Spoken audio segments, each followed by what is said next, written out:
the frozen veil, and the forgotten past. The wind sweeps across the endless plains of Antarctica, carrying with it the sound of silence. White dunes of snow rise and fall like frozen oceans. Mountains pierce the sky, glaciers crack and move, icebergs float like drifting fortresses. To the eye it is emptiness, lifelessness, a desert of cold. Yet beneath this veil, deeper than imagination often reaches, lies a secret that has haunted the human mind. Could it be that under this shield of ice rests the remains of the first civilization, the mother of all cultures, the origin of all myths? Scientists tell us that Antarctica was not always a land of ice.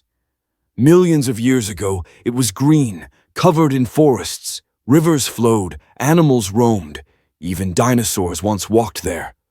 Fossils of leaves, of trees, of reptiles prove this beyond doubt. Yet even in more recent times, within human memory perhaps, the land may have been less harsh. There are maps from Renaissance, like the Piri Reis map, showing Antarctica without ice, coastlines drawn with surprising accuracy.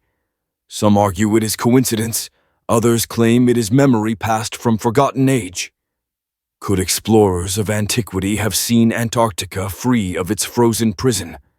The theory of crustal displacement, once suggested by Charles Hapgood and supported in whispers by thinkers like Albert Einstein, speaks of Earth shifting, of poles moving suddenly, of lands thrown into ice, while others freed. If such a shift occurred, then perhaps Antarctica was once warm, a cradle of life, a place where people flourished, before ice descended, sudden and merciless, burying all they built.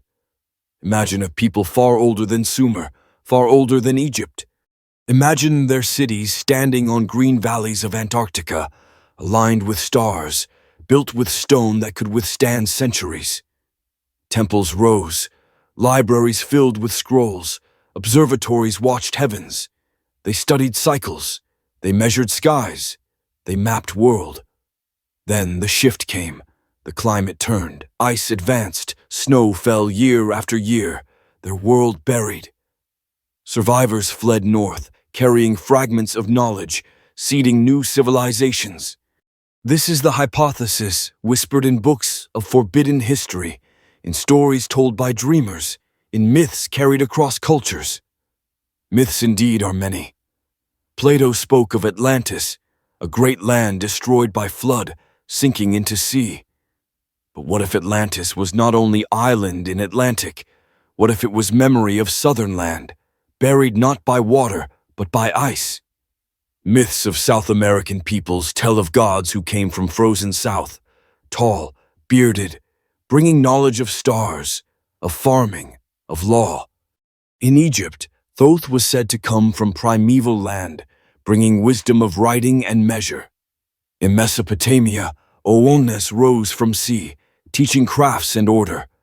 Could these gods be memories of refugees, survivors of Antarctica, bringers of culture? Close your eyes and see a vision. A city lies beneath mountains of ice, its walls carved with symbols, its streets silent. Statues stand, tall and solemn, watching eternity. The ice above glows faintly blue, light refracted, shadows deep. Within the city, scrolls remain, sealed in crystal boxes, untouched by decay. Machines silent, but whole, knowledge of energy, forgotten by us, preserved by them. The city sleeps, and with it, the truth of beginnings. Modern exploration has offered hints.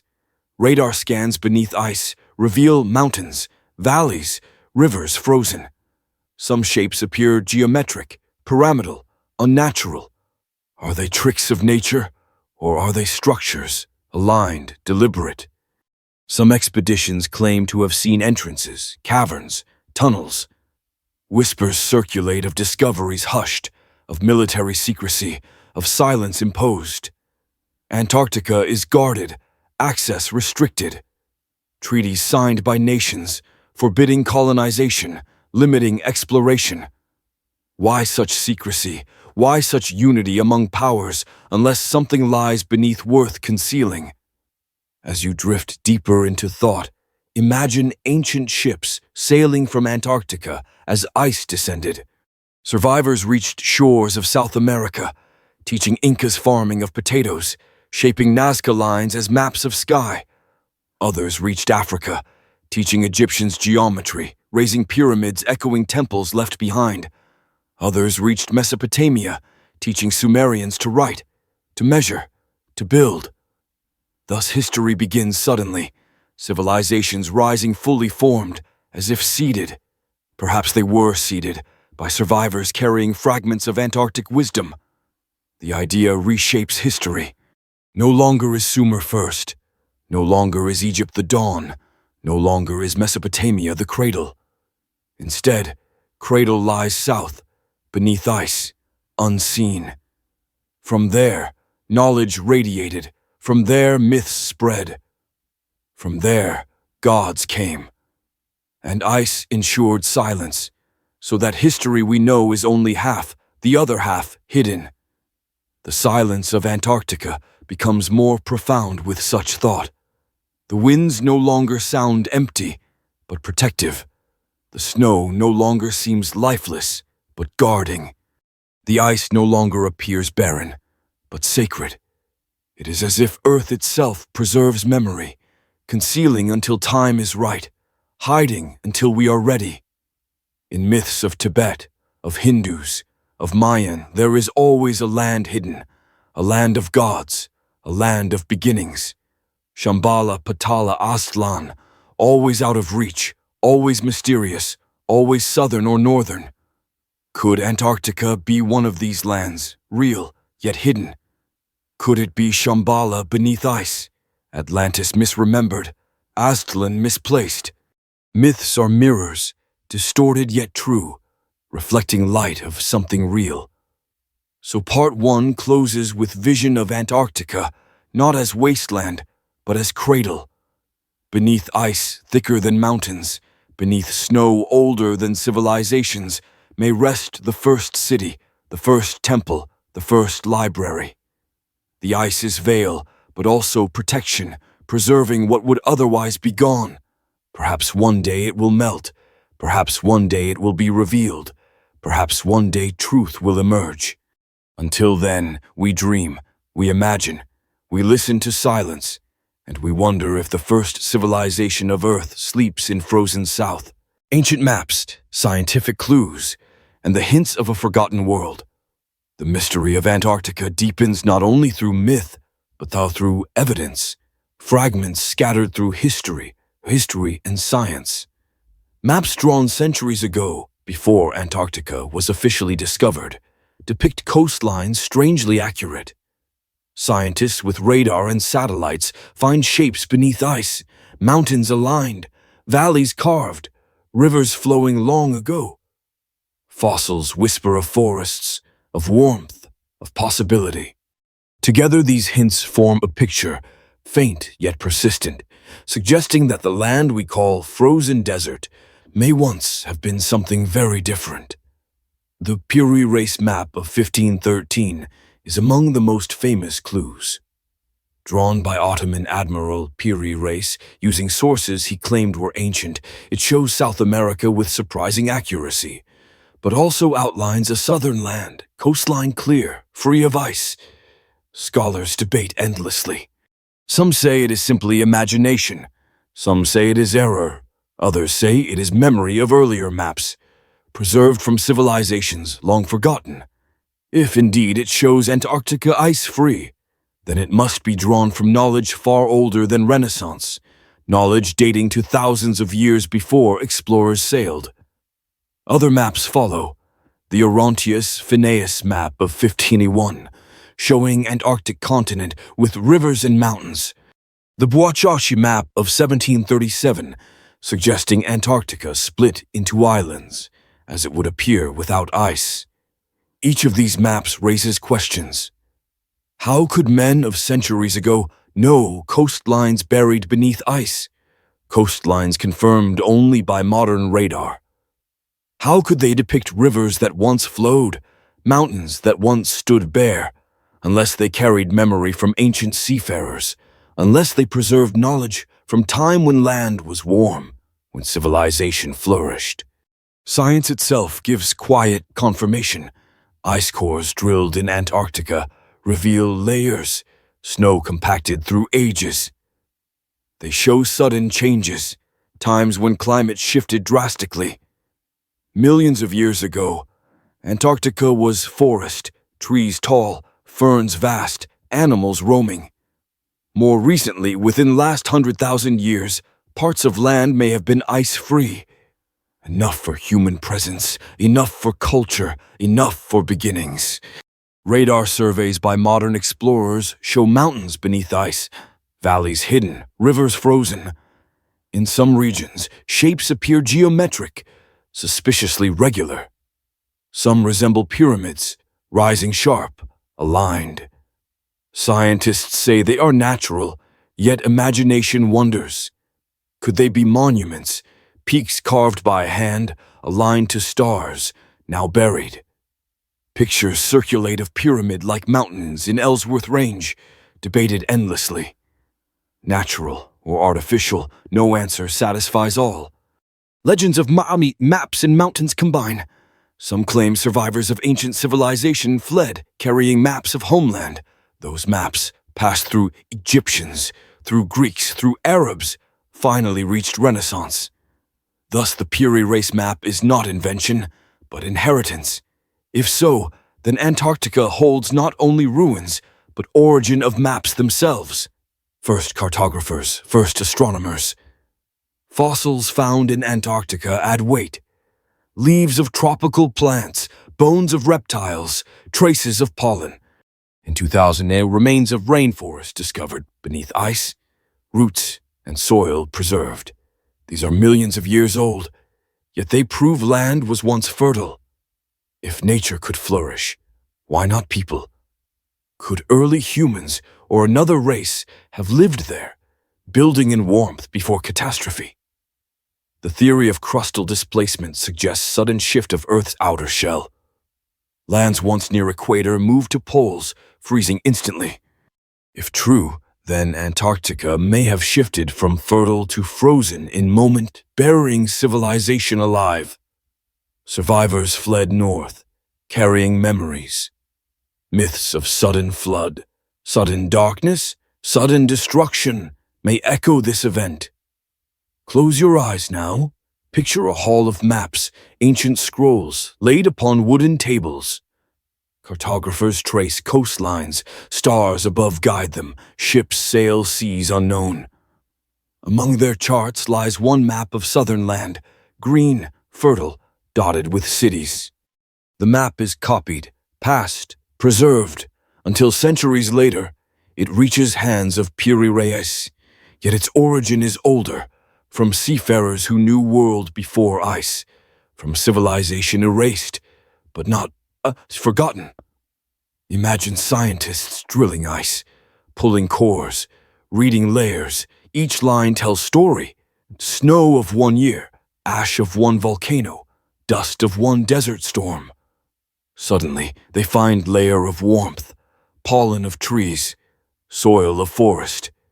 They realize Antarctica was once alive, once green. They whisper among themselves, what if people lived there too? Imagine explorers scanning with radar. Screens glow, shapes appear, valleys, mountains, rivers. Among them, geometric forms, sharp, triangular, regular. They frown, debate, argue. Natural, yes perhaps, but still shapes so perfect, so aligned. They mark coordinates, but speak little. Some reports vanish, some files sealed. The world is soto nothing. Yet whispers grow, imagination expands. Thus, science and myth meet. Maps of old, fossils of forests, radar of shapes, ice cores of warmth. Each piece alone is curious. Together they form picture. A land once warm, mapped, known, perhaps inhabited. A land shifted, frozen, buried, a land still hiding secrets. The whispers of secrecy around Antarctica fuel the mystery. The Antarctic Treaty, signed by nations, forbids colonization, restricts access, military presence quiet but firm, expeditions monitored, scientists controlled, discoveries silenced. Why such control? Why such secrecy? Unless there is more beneath ice than we are told. So part 2 draws to close. The evidence is not proof, yet it is smoke suggesting fire. Ancient maps depicting ice-free Antarctica, scientific cores revealing forests, radar showing geometric shapes, fossils of tropical life, myths of southern lands. Each is piece of puzzle, together forming image faint yet powerful. Beneath the frozen veil lies possibility that Antarctica was cradle of first civilization, that memory of it lingers in maps, in myths, in whispers. Myths of the South and echoes of a lost homeland. Across cultures and continents, myths whisper of lands to the far south, lands hidden, lands destroyed, lands that once gave birth to gods and to men. These myths, scattered yet strangely similar, may not be mere invention. They may be fragments of memory, distorted through centuries, retold through symbols, encoded in legends. If Antarctica was once warm, once home to civilization, then perhaps it is remembered in these myths, preserved as dream, carried forward by survivors. The Greeks spoke of Terra Australis, the great southern land that balanced the earth. Philosophers argued that symmetry demanded such a continent, unseen yet real. Later, explorers searched for it, driven not only by geography, but by whispers of greatness. Terra Australis became vision of paradise, of wealth, of origin. Perhaps memory of Antarctica passed into Greek thought, transformed into philosophy, preserved as balance. Plato told of Atlantis, the great island destroyed by flood, sinking beneath waves in a single day and night. Many seek Atlantis in Mediterranean, in Atlantic, yet what if Atlantis is not island of sea, but continent of ice? What if Plato's tale, given by Egyptians, was memory of land to the south, land buried not by flood of water, but by flood of snow? Atlantis drowned, Antarctica frozen, two faces of same memory. Survivors fled, carrying knowledge, planting seeds of Egypt and Greece. South American myths tell of Viracocha, the great god who came from south, tall, bearded, bringing order, teaching crafts, giving law. The Inca remembered him as founder, as civilizer, as stranger from distant land. Where was his homeland, if not frozen continent to the south, land once warm, land now buried? Viracocha may be survivor, his people refugees, shaping Andes with knowledge of stars, of stone, of measure. The Mayans too spoke of ancestors from land of mist and sea. Legends of Itzai say they came from across waters, guided by gods, carrying memory of lost homeland. In myths of Aztecs, Aztlan was origin, land of white, land of 7 caves, land abandoned after catastrophe. Could Aztlan be Antarctica, the white land indeed, left behind when ice claimed it? Egypt remembers Thoth, god of wisdom, who came from primeval land, bringing writing, measurement, knowledge. Legends of Osiris too say he traveled world, teaching laws before returning to homeland.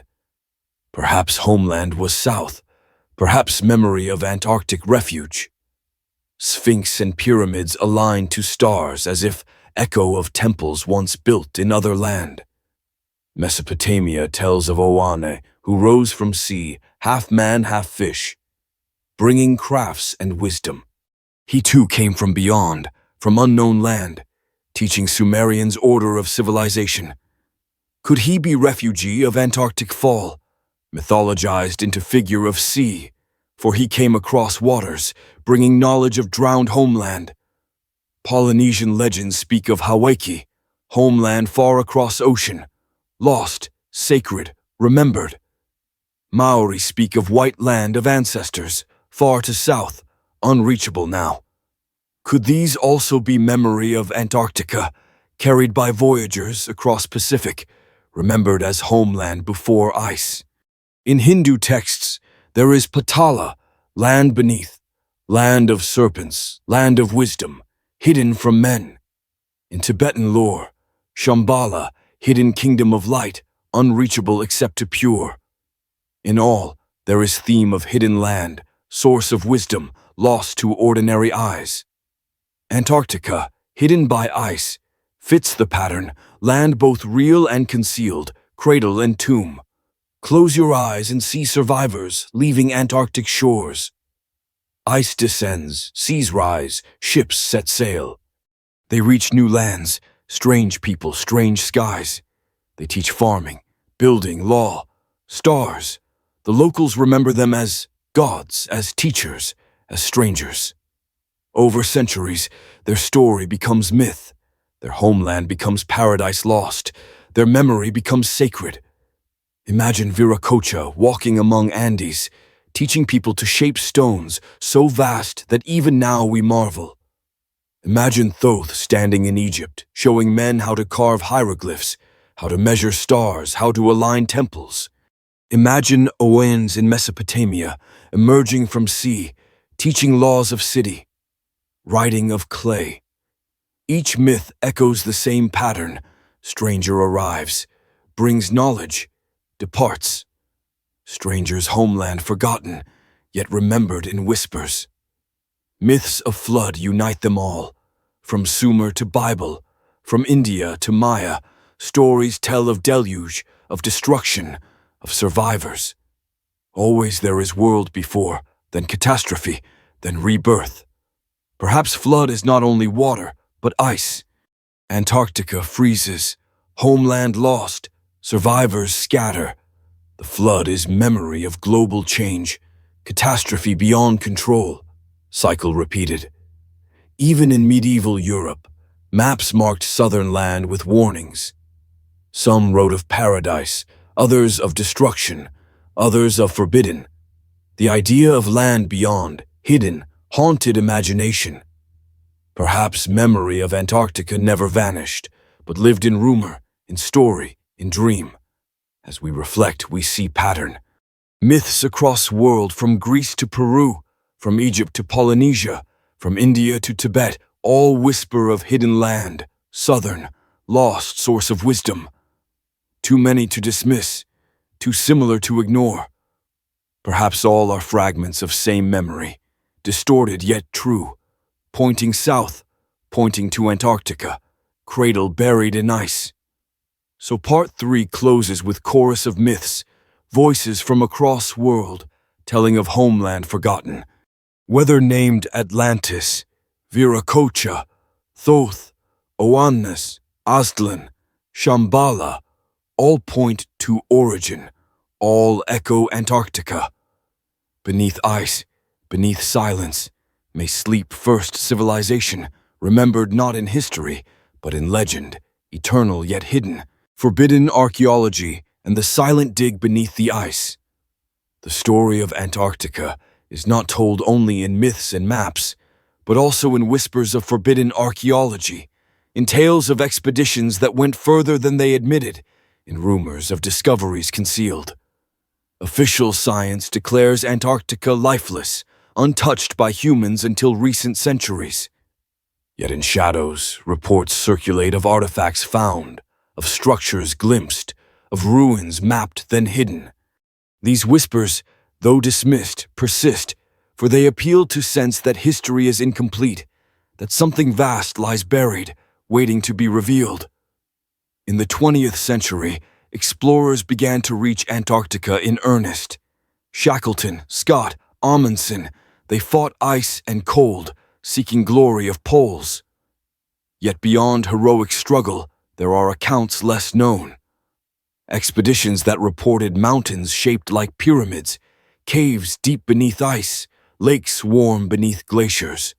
Scientists spoke carefully. Governments spoke less. Silence became wall. Why silence, unless there is more than ice? The story of Admiral Byrd in 1907 is often told. Operation High Jump, great military expedition of United States, with ships, planes, thousands of men, officially for training, for exploration. Yet rumors say otherwise.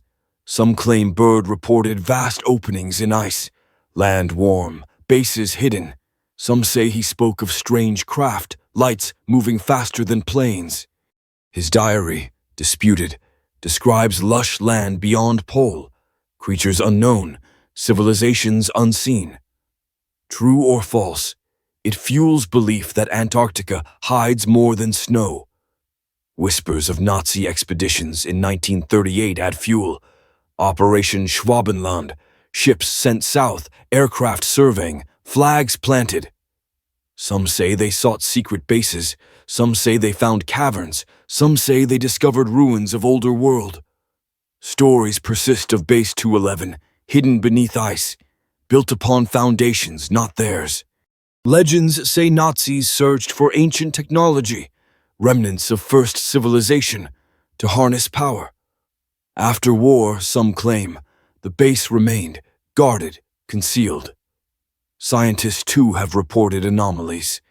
In 1960s, radar mapping revealed subglacial lakes, vast, liquid, sealed for millions of years. Lake Vostok is most famous, waters untouched by surface, perhaps containing life unique. Yet whispers suggest more, structures beneath, signals unexplained. Files restricted, data sealed, only fragments revealed.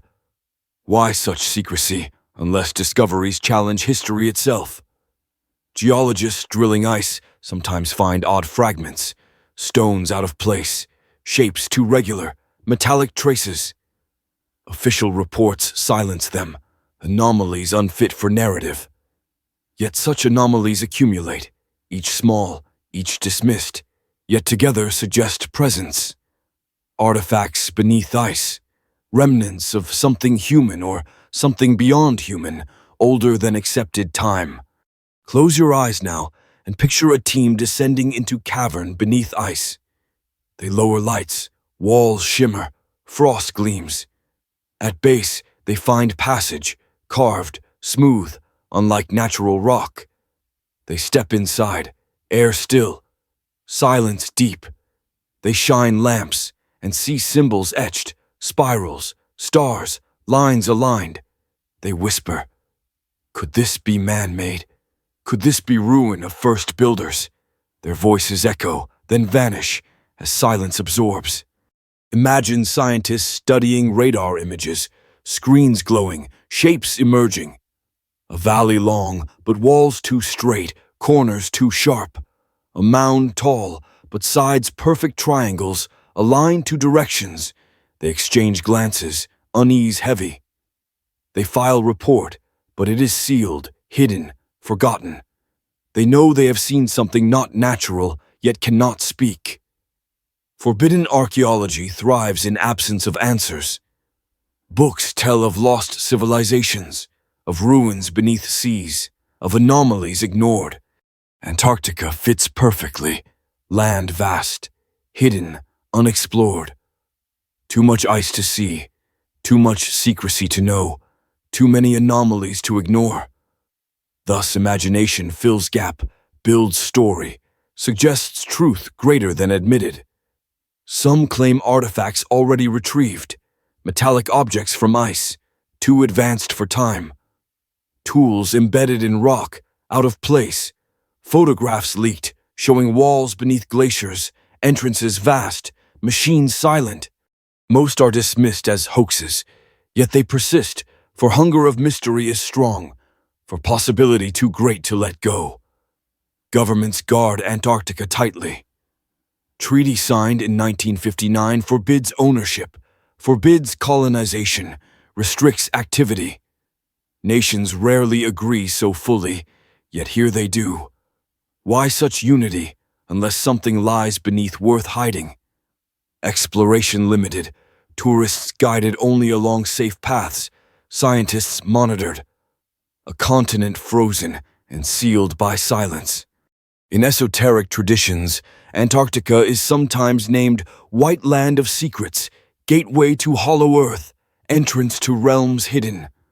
Some mystics claim tunnels beneath ice lead to inner world, to Agartha, to Shambhala. Others claim it is tomb of gods, their temples preserved, their wisdom sealed. Archaeology here becomes more than science. It becomes myth. It becomes forbidden. It becomes bridge between worlds. So part 4 closes with vision of silence. Beneath ice, perhaps ruins. Beneath treaties, perhaps secrets. Beneath dismissals, perhaps truth. Archaeology here is forbidden not because it is false, but because it is too true, too disruptive, too vast. If Antarctica hides first civilization, then history must be rewritten, power must shift, truth must emerge. But until ice melts, until silence breaks, we are left with whispers, with dreams, with possibility, forbidden yet eternal, the hidden science and the forgotten technology.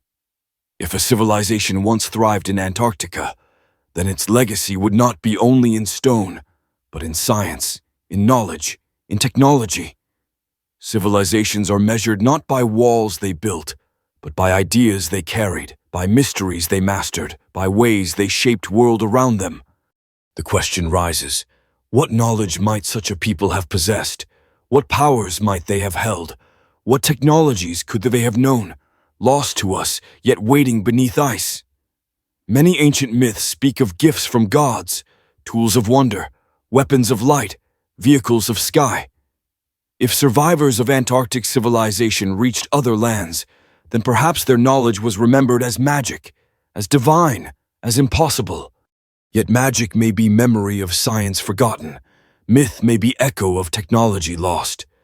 Consider energy.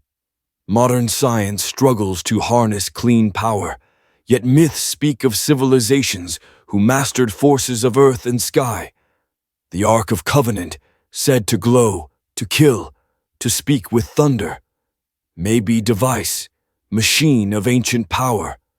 The pyramids, aligned with stars, may not be tombs, but resonators, collectors of energy, devices of unknown science.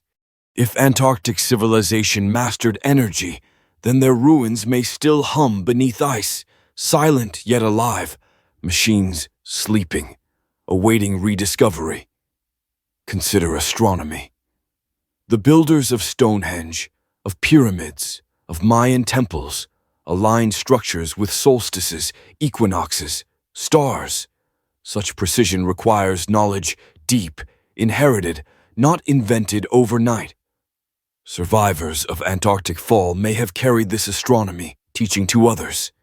If they had observatories in Antarctica, perhaps they charted heavens long before, mapping stars with accuracy we rediscovered only recently.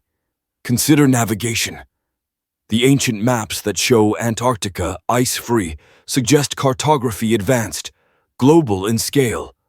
Such maps require not only travel, but instruments, mathematics, measurement of latitude and longitude. Such science we credit to Renaissance, yet evidence suggests older. If Antarctic civilization mapped world, then they knew seas, skies, Earth itself. They were first navigators, first geographers, first cartographers of planet. Consider medicine. Myths tell of healers, of herbs, of knowledge of body and spirit. Egyptian texts describe surgery, dentistry, chemistry. Indian Ayurveda speaks of balance, of energy channels, of cures subtle. Chinese medicine speaks of qi, of flow, of harmony. Could all these traditions be fragments of Antarctic science, adapted, preserved? Perhaps they knew not only body, but energy of body, frequencies of healing, vibrations of life. Close your eyes and imagine walking through chamber beneath ice. Walls smooth, glowing faint. On tables lie crystals, arranged, resonating. In alcoves stand devices, wheels turning without fire, lights glowing without flame. Water flows through channels, purified, humming. You touch a panel, it responds, not with wires, but with resonance, with vibration. It feels alive, not mechanical, but organic, as if technology was extension of nature, not separation. Such technology may explain myths of gods flying, of Vimanas in India, of fiery chariots in Greece, of feathered serpents in Americas. Survivors of Antarctic world, carrying craft, carrying knowledge of flight, of energy, of sound. To later people, such wonders seem divine, thus remembered as gods, as magic, as miracle. The science of sound is another key. Temples of old often resonate. Chambers hum at certain tones. Stones vibrate. Myths tell of stones lifted by sound, of walls built by song, of instruments that moved mountains.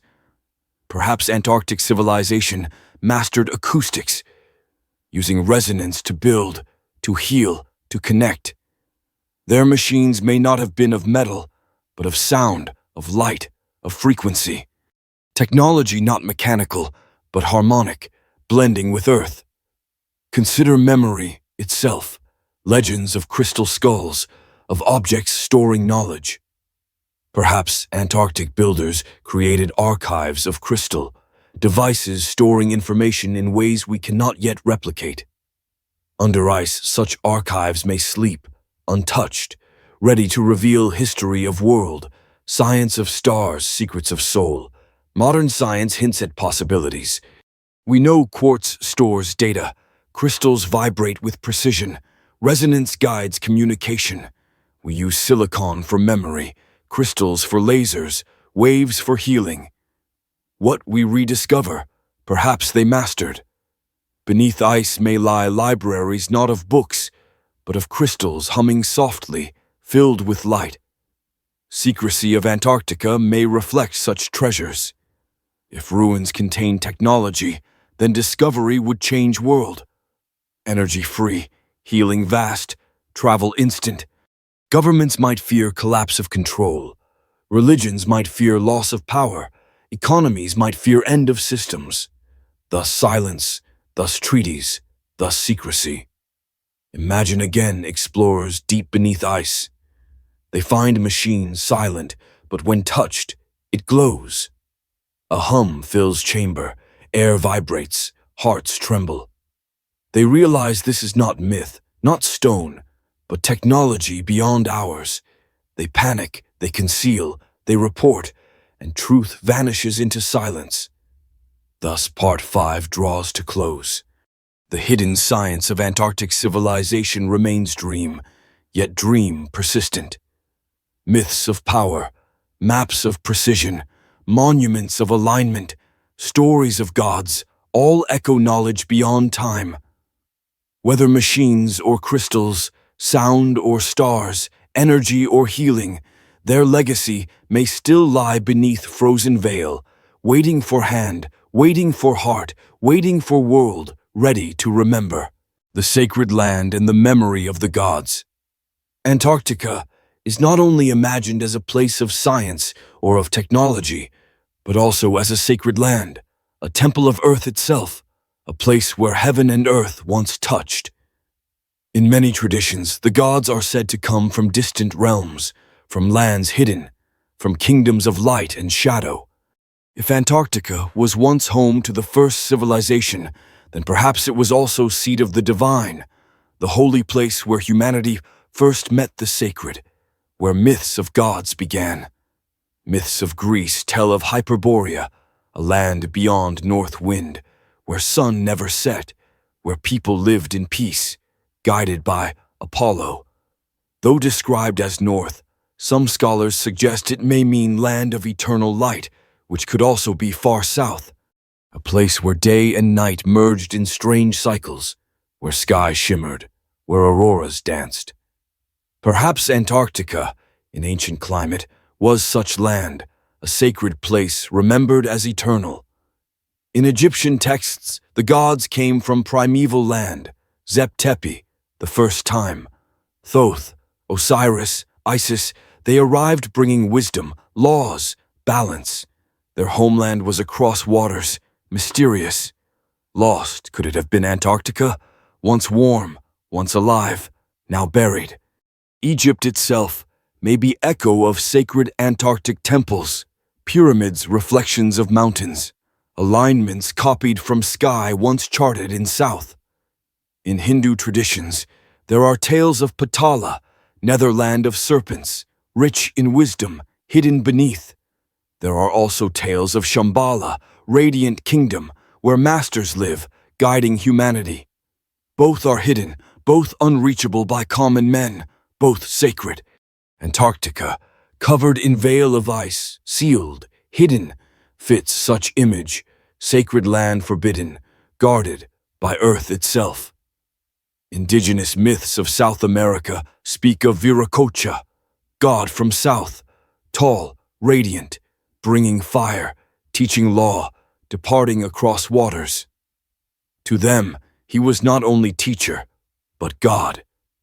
Perhaps he was survivor, yet remembered as divine, his homeland sacred, his memory eternal. The Hebrew tradition tells of Eden, land of rivers, of abundance, of life. Some place it in Mesopotamia, others in Africa, but perhaps Eden was further, south, fertile Antarctica before ice. A paradise lost, guarded by sword of cold. Unreachable now. Eden frozen, sacred land buried, humanity cast out not by sin, but by ice. Close your eyes now and imagine Antarctica not as desert, but as temple. Mountains rise like pyramids, rivers flow like veins of earth, forests sing with wind. In valleys stand temples of stone, aligned to stars, glowing with light of dawn. Priests chant, astronomers watch sky, healers tend, children play. It is not only city, but sanctuary, place where spirit and science blend, where humanity walks with gods. When ice came, temples buried, chants silenced, priests gone. Yet memory persisted, in myth of Eden, of Shambhala, of Hyperborea. Sacred land lost, but never forgotten. Survivors told children, children told nations, nations told myths. Thus gods remembered, thus land sacred, thus Antarctica eternal. Many explorers felt strange awe upon reaching Antarctica. Shackleton wrote of sense of unseen presence, of being watched, of land alive. Others spoke of silence, heavy, of beauty terrifying, of awe deep. Perhaps ice itself carries memory, vibration of sacred, echo of temples beneath. Those who walk there feel it, sense it, though cannot name. Modern mystics speak of Antarctica as energy node, place where Earth's lines converge, where power flows. Some say it is crown of planet, others say it is gate. They speak of vibrations, of resonance, of guardians unseen. Some say beings still dwell there, ancient watchers, protectors of knowledge, waiting for time. Antarctica then not empty but alive, sacred beyond measure. In visions, explorers speak of seeing lights, auroras dancing, skies shimmering. They feel as if gates open, as if other realm shines through. Some whisper of encounters, of beings luminous, of voices in dream. Such visions are dismissed, yet they persist like myths, fragments of truth. If Antarctica was cradle of civilization, then it was also cradle of religion. From there myths radiated, gods remembered, temples echoed. Survivors carried not only knowledge of stars, but memory of sacred, of divine. They told stories of gods, of Eden, of paradise, of Shambhala. Each culture shaped differently, yet all echo same homeland, sacred land of south. Imagine now walking deeper into cavern beneath ice. You find hall vast, ceiling high, walls covered in symbols glowing faint. In center stands altar, carved of crystal, humming softly. Light reflects, air vibrates, silence heavy. You feel presence, not of machines, but of spirit, of sacred. This was not only city, but temple, not only science, but sanctuary. Perhaps technology and spirituality were one. Crystals used not only for machines, but for prayer. Resonance used not only for power, but for healing, for meditation. Astronomy used not only for maps, but for ritual, for harmony. Civilization of Antarctica may have united what we divide, blending sacred and scientific, divine and human. So Part 6 closes with vision of Antarctica as sacred land, temple of earth, cradle of gods. Beneath ice sleep not only ruins of city, but echoes of prayers, vibrations of chants, light of divine. Myths of Eden, of Hyperborea, of Shambhala, of Viracocha are fragments of memory of this land, sacred and eternal. The ice is not only veil, but shrine, preserving sanctity until time is ready. The fall into ice and the great catastrophe. Every civilization carries within its story the moment of loss, the turning of tide, the shadow of end. If Antarctica was once cradle of humanity, the seat of sacred science, the temple of gods, then it too faced its fall. Myths across Earth speak of flood, of fire, of sudden destruction, of land swallowed. Could these myths be fragments of memory of Antarctica's end, the great catastrophe when fertile land was claimed by ice? Science tells us Earth's crust shifts, poles wander, climates change. At times sudden, at times slow, but always with power beyond men. The theory of crustal displacement suggests that whole outer shell of Earth may have moved, land sliding thousands of miles, shifting from warmth to cold. If true, then Antarctica may once have stood nearer equator, bathed in sun, alive with rivers and forests. Then in single event, shell shifted, land thrown to pole, frozen in years, buried in ice. Others speak of comet, of fragments striking Earth, of dust filling sky, of sun dimmed, of cold rushing. Geological evidence shows sudden temperature drops in past, the Younger Dryas, the Ice Age sudden and sharp. Could such event have been cause? Comet striking ocean, waves rising, clouds forming, snow falling endlessly, drowning south in white. Survivors scattered, myths of flood born, memories of destruction carried. Myths of world recall catastrophe. The Bible speaks of flood covering earth, sparing only few. Sumer tells of Ziusudra, warned by gods, building ark, surviving waters. Greece tells of Deucalion, surviving flood, repopulating world.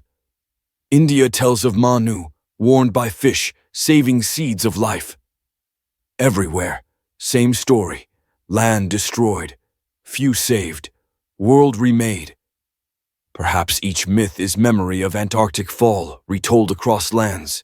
Close your eyes now and imagine city in Antarctica at height of glory. Temples rise, crystals hum, people walk, stars guide. Then horizon darkens, clouds gather, snow falls heavy, sea rises high, mountains vanish beneath white, rivers freeze, forests die. Panic spreads, temples abandoned, ships sail north. Those who flee carry fragments of knowledge, those who remain vanish in silence. In single lifetime, paradise becomes tomb, homeland becomes desert of ice. The survivors must have felt terror, sorrow, awe. To see land buried, to leave temples behind, to know memory of cradle lost. They sailed to new lands, taught strangers, remembered gods, mourned home. In time, their story became myth, their homeland became Eden, Atlantis, Shambhala. Their grief became sacred, their loss became legend. Geological layers tell of sudden floods, of massive waves, of extinction. Mammoths frozen with food still in mouths, as if ice came an instant. Could same fate strike humans of Antarctic world, frozen in time, sealed forever? Beneath ice may sleep bodies intact, tools preserved, temples untouched, like mammoths in Siberia. If so, then first civilization is not only memory, but still there, sleeping beneath white shroud. Some suggest fall was not natural, but caused. That ancient war of gods struck earth, weapons of fire, machines of sky, energies vast. Myths of Mahabharata speak of weapons shining brighter than thousand suns, cities destroyed, ashes falling. Perhaps Antarctic land was target, perhaps civilization destroyed not by nature, but by conflict. Survivors fled, spoke of gods battling, of destruction by fire and cold. Others whisper of cycle, of earth cleansing itself, of civilizations rising, falling, buried, forgotten. Each time knowledge rises too high, earth shifts, ice comes, sea rises, fire falls. Thus memory erased, thus history short, though humanity eternal. Antarctica may be last such cycle, last fall, preserved to remind us. The great catastrophe may also explain secrecy today. If governments or scientists found evidence of sudden destruction, of advanced civilization frozen, then fear of panic may silence truth. To admit we are not first, to admit we are not secure, to admit Earth shifts and destroys, would shake faith. So silence, so hidden, so forgotten. Close your eyes again. Picture explorers deep beneath ice, finding hall with frozen figures, men and women seated, eyes closed, preserved in crystal frost. Tools beside them, crystals glowing faint. They look alive, as if sleeping, waiting. The explorers whisper, could these be survivors, frozen, guardians of memory? They retreat in awe, in fear, sealing cavern, keeping secret. So part 7 closes with fall. Antarctica, cradle of civilization, buried by catastrophe, drowned in ice. Survivors scattered, myths born, gods remembered. Flood myths, fire myths, Eden lost, Atlantis drowned, all echo Antarctic end. Beneath ice, silence guards memory, frozen ruins waiting. The fall was not end, but transformation, for memory carried forward, shaping myths, guiding future, the survivors and the seeds of civilization. The fall of Antarctica into ice was not the end of the human story, but the beginning of another. If the great civilization of the South was buried by snow and silence, then its people, or at least some of them, must have fled. Survivors set sail across oceans, carrying fragments of memory, fragments of science, fragments of sacred truth. They arrived in distant lands, where people lived in small tribes, in scattered settlements, in villages of wood and clay. To those people, the survivors appeared as gods, teachers, strangers of light. They carried seeds of first civilization, planting them into soil of new worlds. In South America, the legend of Viracocha speaks of tall men with pale skin and beards who came from the sea, who brought fire, who taught agriculture, architecture, astronomy. They were not conquerors but guides, shaping Inca world long before it was empire. The stones of Tiwanaku and Pumapunku, cut with precision beyond simple tools, may be relics of their work. Survivors of Antarctica teaching stonecraft, aligning walls to stars, echoing temples buried beneath ice. In Egypt, the story of Thoth, Osiris, and Isis tells of gods who came from primeval land, bringing writing, law, and balance. The sudden rise of dynastic Egypt, with writing fully formed, with astronomy advanced, with architecture immense, suggests inheritance, not invention. Perhaps survivors of Antarctica reached Nile, bringing memory of sacred science, planting seeds that became pyramids, temples, hieroglyphs. Egypt then not beginning, but continuation, fragment of homeland preserved in desert. In Mesopotamia, the story of Oannes describes a being who rose from sea, half man and half fish, who brought civilization, law, farming, astronomy. Sumer emerged suddenly, with writing, mathematics, calendars, cities. Could Oannes be survivor of Antarctic fall, described as fish because he came across sea? His wisdom was human, but advanced, thus remembered as divine. In India, the tales of Manu and flood describe survival, seeds preserved, knowledge carried. The Vedas speak of gods who traveled across sky, who taught language, ritual, medicine. Survivors arriving on Indian shores may have taught these, shaping Vedic culture. Memory of Antarctic homeland became myth of sacred origins, gods guiding mankind. In Polynesia, legends speak of Hawaii, homeland across sea, land of ancestors, sacred unreachable now. Survivors sailing across Pacific may have carried fragments of Antarctic wisdom, planting them in Polynesia, teaching navigation, stars, harmony with sea. Their homeland remembered as sacred, white, lost perhaps Antarctica itself. Close your eyes now and imagine survivors leaving Antarctic coast, ships creaking, sails straining. Behind them, mountains vanish beneath snow, temples sink beneath silence. Ahead, unknown horizons, foreign lands, strangers waiting. They carry crystals, charts of stars, tools of stone, memory of chance. They land and are received with awe, for their knowledge glows, their presence shines. They teach, and their students remember them not as men, but as gods. Thus, myths of gods across world may be memory of Antarctic survivors. They came not to rule, but to seed, to plant, to preserve. They could not rebuild all, but they shared fragments, enough to spark civilizations. In each land, fragments shaped differently, like shards of mirror, each reflecting part of whole. Egypt, Sumer, India, Peru, Polynesia, each echo of Antarctica, each child of frozen mother. Archaeology shows sudden rise of civilizations without long, slow progress. Writing appears complete, cities emerge planned, astronomy advanced. These sudden rises are mystery unless explained by inheritance, by survivors carrying knowledge.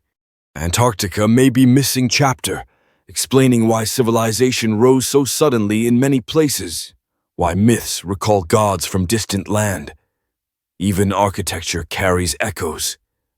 Pyramids in Egypt, in Mesoamerica, in Asia, though far apart, share shape, alignment, symbolism. Perhaps survivors built pyramids in memory of homeland, mountains of Antarctica mirrored in stone, temples of ice echoed in desert. The pyramid may be universal memory, symbol of sacred homeland preserved across continents. Legends of white gods, of bearded teachers, of radiant strangers persist worldwide. Some may be myth, some invention, yet their similarity suggests origin. Survivors of Antarctica, scattered, teaching, remembered as divine. Over centuries, their memory blurred, but core remained. Strangers came, taught, vanished. Even modern science finds hints. Genetic studies show sudden spread of knowledge, sudden migrations, sudden mixing. Linguists note similarities in myths, in words across distant lands. Symbols recur, spirals, crosses, stars carried across oceans. These may be traces of survivors, cultural seeds scattered, taking root in new soil. Imagine again a survivor standing in new land, surrounded by villagers. He shows how to carve stone, how to plant seeds by stars, how to heal with herbs, how to write symbols. The villagers see miracle. They bow. They call him God. He smiles, sorrow deep. For his homeland is gone, but his knowledge lives. He knows he cannot save past, but he can seed future. So Part 8 closes with vision of survivors scattered, planting seeds of civilization. South America, Egypt, Mesopotamia, India, Polynesia, each receives fragment. Myths of gods are memory of men. Myths of paradise are memory of homeland. Myths of flood are memory of fall. Antarctica, though buried, lives on in seeds it scattered, in civilizations that rose, in myths that endure. The cradle of humanity may sleep in ice, but its children walk world, carrying fragments of memory, carrying light of first civilization, modern theories, secret expeditions, and the silent watch. In the modern age, Antarctica remains the most mysterious of all continents. While maps are drawn and bases established, the vast interior is still hidden beneath miles of ice, untouched, unexplored, silent. It is the only land where nations agreed to halt ownership, to freeze conquest, to preserve silence. Why such unity in a world divided by borders and wars? Perhaps because there is more than ice. Perhaps because there is something beneath, something that must remain hidden, something too vast for common history. Since the early 20th century, whispers of strange expeditions have persisted. Some say explorers found mountains shaped like pyramids, their sides too symmetrical, too sharp, to be natural. Photographs circulate, some dismissed as illusions of snow and shadow, others too perfect to ignore. Could these be remnants of temples, covered in frost, waiting for ice to retreat? Could the Antarctic pyramids be markers, guiding stars, echoing structures in Egypt and Mesoamerica? There are also stories of vast caverns, revealed by melting ice, leading to spaces warm and deep, untouched by cold. Scientists confirm subglacial lakes, sealed for millions of years, yet still liquid, warmed by Earth's heat. If life thrives there, hidden ecosystems, then perhaps ruins too may rest there, preserved by isolation. The idea of caverns vast enough to hide whole cities has fueled speculation, from explorers, from mystics, from governments. Operation High Jump in 1947 is most famous of such whispers. Officially, it was training, mapping, testing equipment. Yet the scale was immense. Thousands of men, dozens of ships, aircraft, resources vast. Admiral Byrd led and returned early. Rumors tell he spoke of lights in sky, of craft faster than planes, of land beyond ice warm and fertile. His supposed diary, disputed, speaks of beings of great power, of contact beyond human. True or not, it adds to weight of mystery. In 1938, Germany sent expedition, Operation Schwabenland. Aircraft flew, flags planted, surveys made. Yet whispers say more. Some claim they found vast caverns, warm, with ruins inside. Stories of Base 211, secret outpost beneath ice, persist. After the war, some claimed Nazis fled to Antarctica, carrying relics, building bases. These legends are woven with speculation, but they endure because Antarctica is perfect place for secrets, remote, sealed, silent. In modern times, radar and satellite mapping reveal anomalies. Beneath ice, shapes too regular, angles too sharp, to be natural. Valleys with straight walls, ridges symmetrical, mounds triangular. Scientists dismiss as illusions, but files sealed, data restricted, deepen suspicion. Why hide if there is nothing? Why classify images if there is only ice? Governments strictly control Antarctica. The Antarctic Treaty, signed in 1959, forbids military activity, forbids ownership, limits exploration. Nations rarely unite, yet here they do.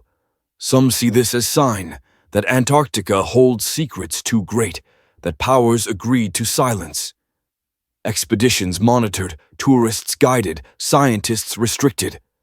No land is so guarded, so forbidden as land of ice. Whispers also speak of recent discoveries silenced. Scientists drilling find objects metallic, structures beneath. Reports vanish, voices silenced. Whistleblowers speak, but are ridiculed, dismissed. Yet silence itself speaks loud. Why fear discussion if nothing is there? Mystics and researchers outside official channels speculate.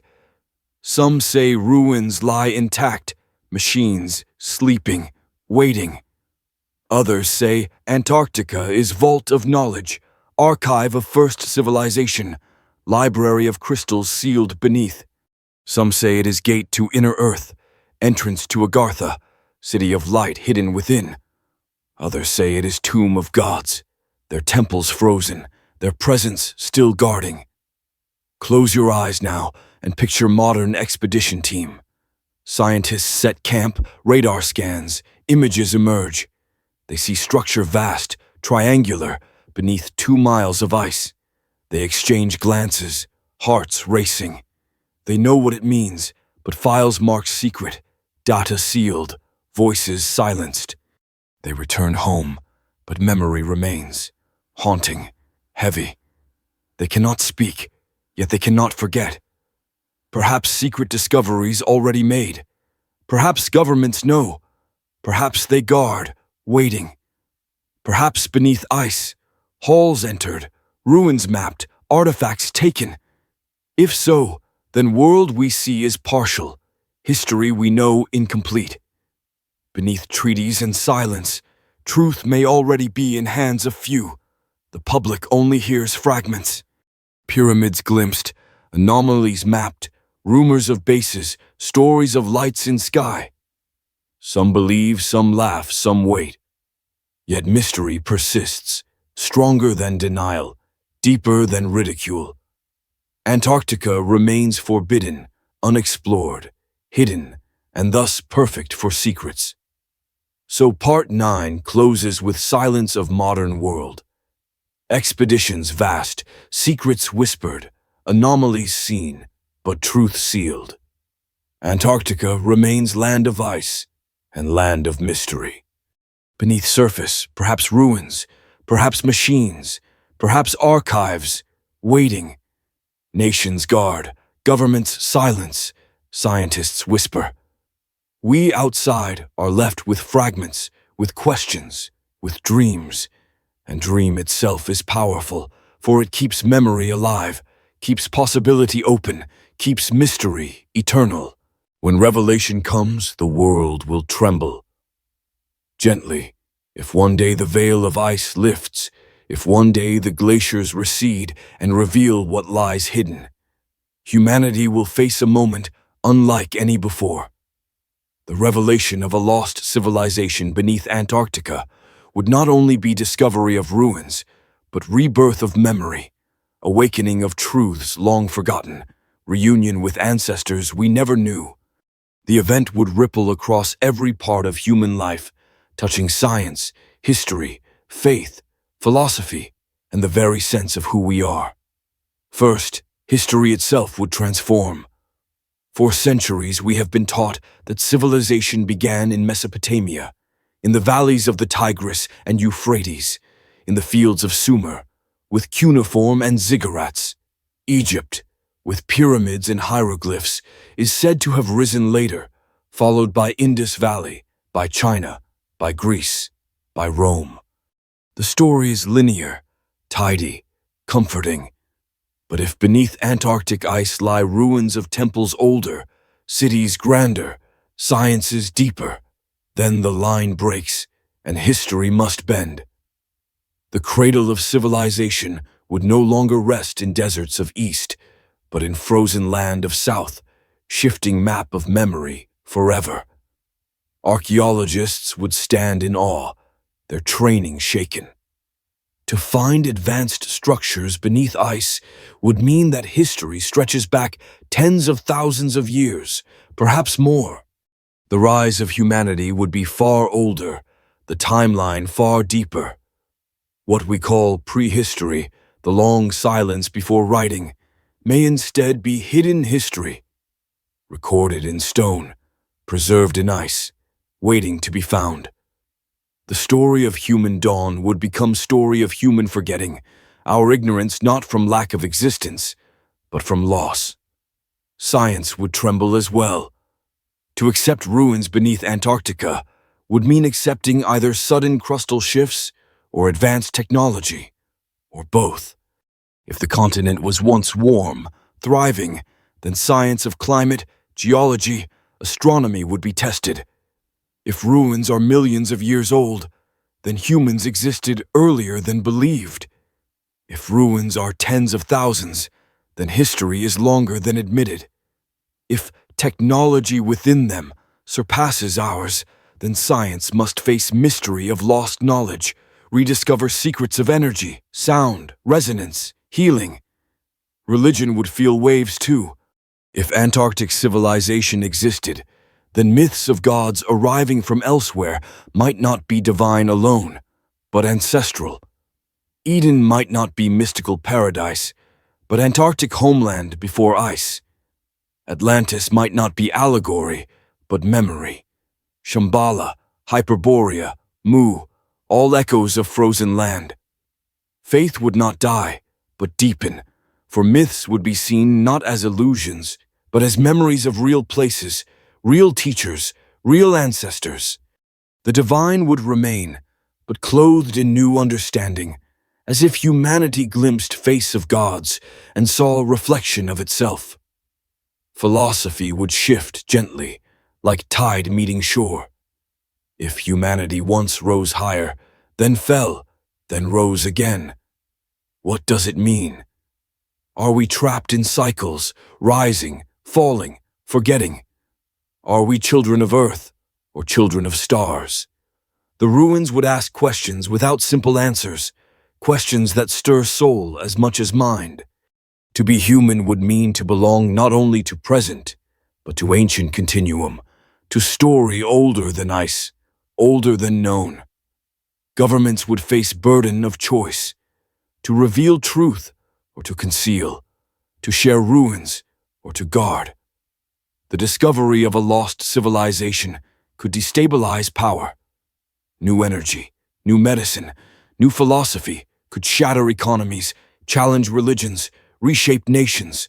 Leaders might fear collapse, and so silence might persist, truth hidden, secrets sealed. Yet truth has power of its own. It seeps, it whispers, it awakens, even beneath miles of ice. Humanity itself would feel wonder. People would look to south with awe, knowing their ancestors once walked there. Dreams of past would merge with visions of future. Artists would paint, poets would sing, seekers would meditate. Children would grow knowing story of humanity is far grander, far deeper than textbooks once said. The lost would be found, the forgotten remembered, the silence broken. Close your eyes now and imagine the moment of first unveiling. A satellite image leaks, showing wall straight as arrow, 2 miles long, beneath translucent ice. Scientists gather, governments panic, people whisper. Then explorers drill, descend, enter cavern. They shine light, and stone shines back, carved, deliberate, ancient. Murmurs fill air, cameras record, tears flow. Humanity sees what was denied, what was hidden, what was sleeping. In that moment, world changes, not with explosion, but with awakening, not with war, but with wonder. Imagine walking through halls revealed. Symbols cover walls, glowing faint, language unknown yet familiar. Crystals line chambers, humming softly, floors polished, air still. You walk slowly, heart steady, knowing every step erases ignorance, knowing every stone whispers memory. You realize you are not only explorer, but heir descendant of forgotten world. The ruins are not foreign, but familial, not alien, but ancestral. The revelations may not stop at stone. Machines may be found, silent yet intact, waiting for touch, for resonance. Libraries of crystal, filled with light, storing knowledge beyond measure. Maps of stars showing origins not only of Earth, but of cosmos. Records of cycles, of floods, of fires, of past ages lost. If opened, they would tell story not of one civilization, but of many, rising, falling, each leaving traces, each waiting to be remembered. Such discovery would also bring fear.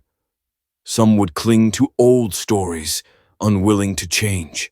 Some would deny, calling ruins tricks of nature, illusions of shadow. Others would fight, fearing loss of power, of faith, of control. Humanity might divide, some embracing truth, others rejecting. Yet truth endures, like ice that covers, like stone that waits. If Antarctica hides the first civilization, then its revelation would be dawn of new age. History rewritten, science reborn, faith deepened, humanity awakened.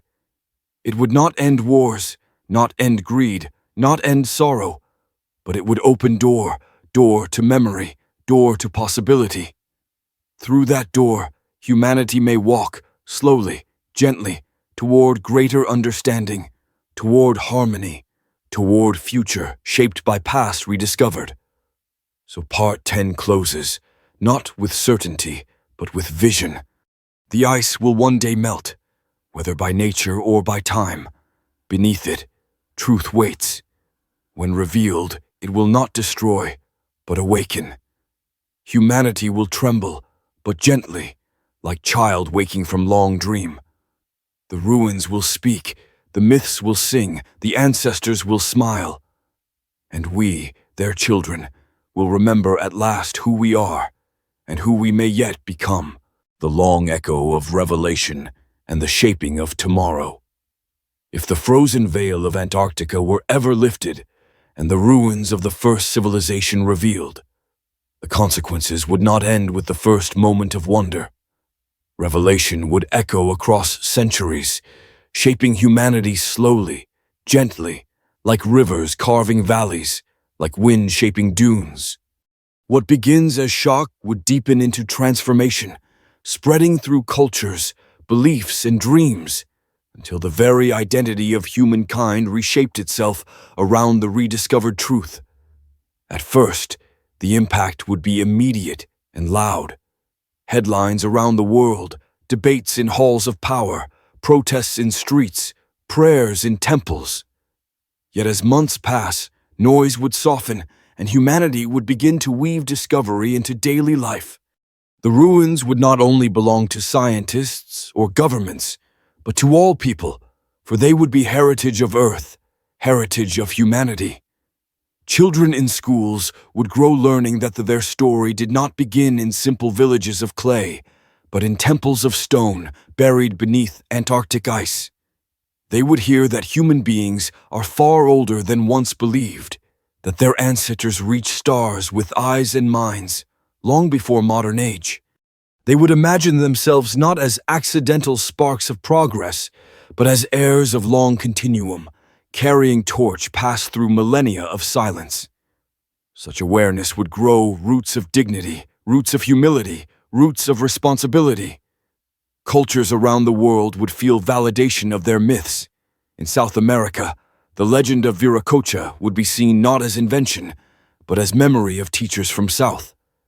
In Egypt, the tale of Zep Tepi would find anchor in stone halls beneath ice. In India, the flood of Manu would connect to real catastrophe. Real survivors, Polynesian chants of Hawaii would echo once more as ancestral homeland, no longer imagined, but remembered. For indigenous peoples, long mocked for myths, revelation would bring vindication, their songs revealed as truth carried through time. Religion would enter gentle transformation. Some would resist, clinging to literal interpretations. Yet others would embrace, seeing in ruins proof that divine works in cycles, that gods walked with men in ages past, that paradise lost is real. Faith would not die, but mature, opening to possibility that stories sacred were always both symbol and memory. The frozen temples would become pilgrimage, visited by seekers of every creed who would stand in silence before stones, older than scripture, feeling presence of ancestors, presence of eternity. Philosophy would bloom anew. Thinkers would ask, if humanity has risen before, fallen before, what is purpose of cycle?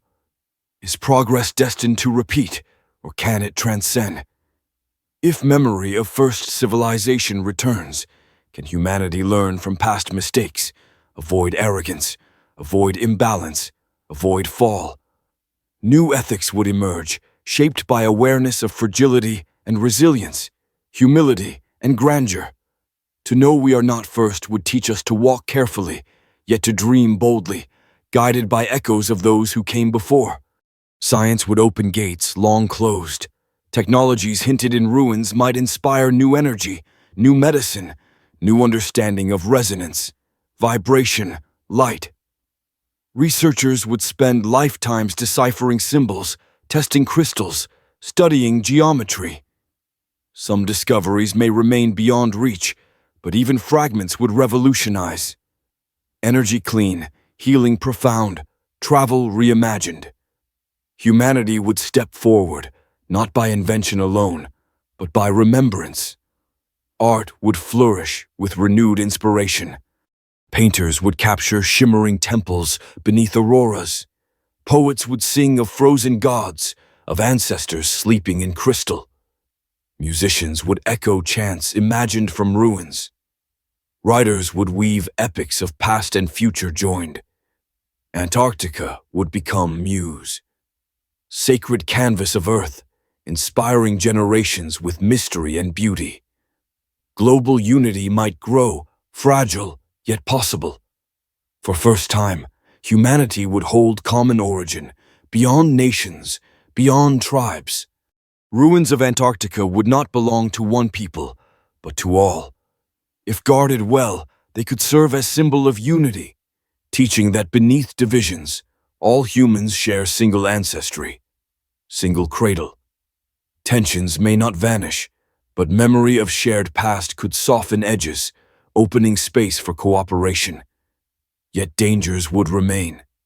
Some might exploit discovery, seeking power from ancient technology, seeking control of sacred knowledge.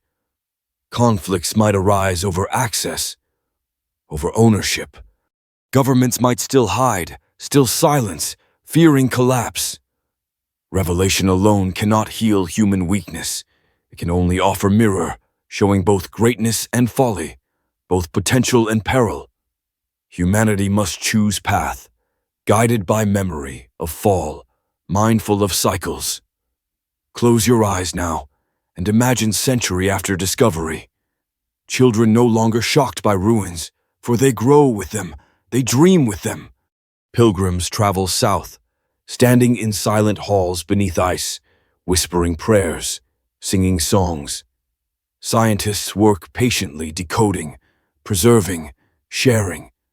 Philosophers teach of cycles, of balance, of humility.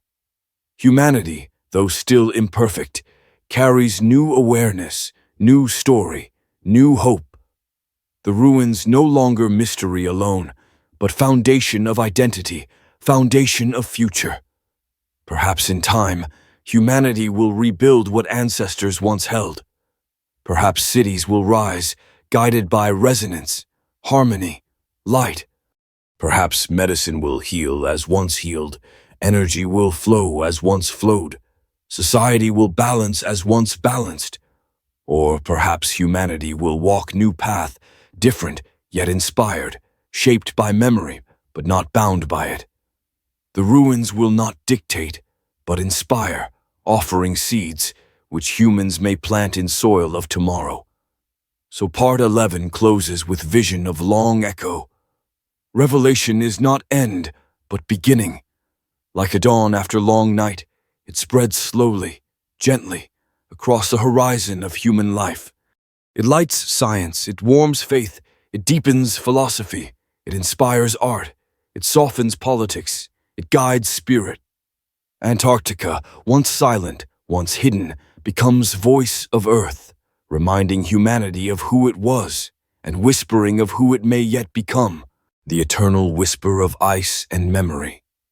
As the vision unfolds, as centuries pass, as humanity embraces the truth of what lies beneath Antarctica, the story does not end, it expands. The ruins do not remain silent relics. They become teachers, gentle and patient, whispering across ages, guiding humanity toward remembrance, toward balance, toward wholeness. In every stone, in every symbol, in every frozen hall, there is a voice, quiet yet steady, saying that we have been here before, that we have walked this path before, that we must walk carefully.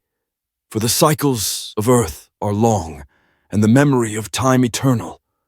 The civilizations of the future would rise not in ignorance, but in awareness. Each generation, learning from the ruins, would grow with sense of continuity. No longer would history feel short and fragile, but vast and deep, rooted in ages stretching beyond imagination. Humanity would feel itself not as lonely child of stars, but as heir of continuum, part of great unfolding. With such awareness, choices may grow gentler, wars less certain, greed less consuming, because memory of fall lingers always. Spirituality would also deepen.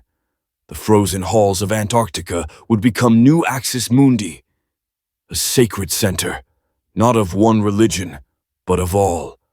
Pilgrims of every tradition would journey south, to stand in silence, to breathe the still air, to feel pulse of memory beneath their feet. They would bow not to gods of separation, but to ancestors of unity, to memory of first civilization that belongs to all humanity. In that silence, prayers would not compete, but merge, forming song of gratitude, song of humility, song of hope. Science, too, would walk further, inspired by ancient patterns. The geometry of the ruins, the resonance of the crystals, the alignments of the halls would teach new harmonies, new languages of energy, new medicines of sound and light. Laboratories would study, but in reverence, not arrogance, for scientists would know that they are not inventors alone, but rediscoverers, reawakeners of knowledge once held. Each breakthrough would carry humility, reminder that wisdom is gift, not possession. Cultures across Earth would weave Antarctic memory into their art, their music, their stories. Painters would portray white temples glowing under auroras. Sculptors would carve figures of teachers, half human, half divine, standing between ice and fire. Musicians would echo harmonies imagined from crystals, long tones, soft rhythms, soothing, eternal. Storytellers would remind children that once humanity fell, but once humanity rose, and now humanity must walk path of balance, never forgetting.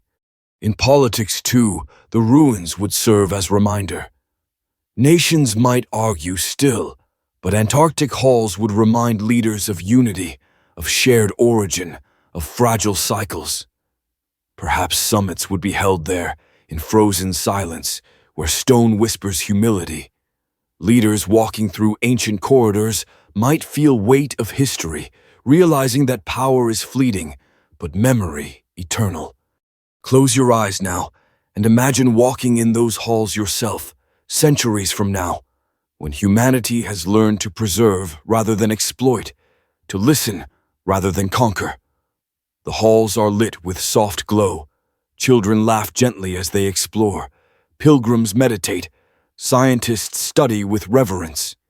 You walk slowly and feel no fear, no rush, only peace.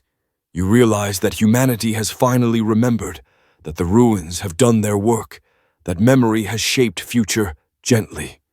Yet even then, the ruins would not give all answers.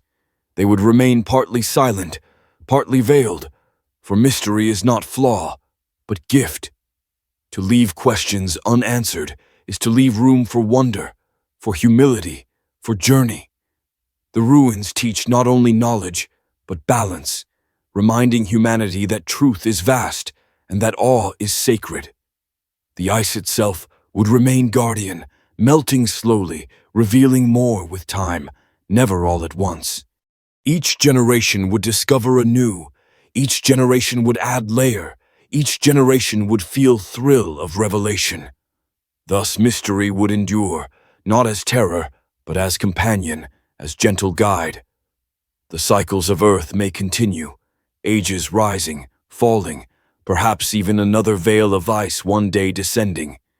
Yet if memory remains, if ruins are preserved in soul as much as in stone, then humanity may not fall again into ignorance. For memory carried in heart is stronger than memory carried in stone, and Antarctica would live forever, not only as continent, but as story, as dream, as whisper of eternal. So part 12 closes with vision, not of ending, but of endlessness. The Antarctic ruins are not conclusion, but beginning, not secret, but song, not silence, but whisper. They tell us we are ancient, we are fragile, we are strong, we are part of cycles greater than ourselves. They tell us to walk gently, to remember deeply, to dream boldly. And in their frozen halls we hear the eternal whisper, the whisper of ice and memory, saying that we are children of time, children of earth, and children of stars, forever returning, forever remembering, forever awakening.